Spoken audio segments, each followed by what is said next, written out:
Hinikayat ng Department of Energy o DOE ang publiko na manatiling kalmado at huwag magpanik kasabay ng pagsisiguro na sapat ang supply ng langis sa bansa.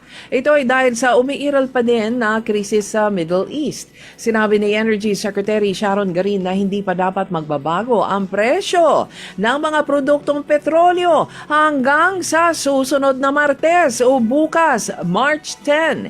Hinimok din niya ang publiko at mga gas station owner na hiwasan ang mag-hoard o mag-imbak ng petrolyo o mag-premature adjustment.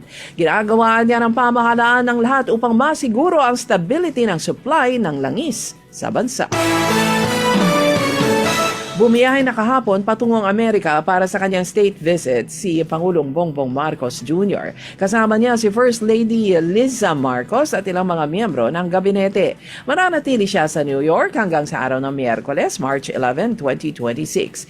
Ito na ang ika-41 biyahe ni Pangulong Marcos sa abroad simula nang siya ay mahalal bilang Pangulo noong 2022.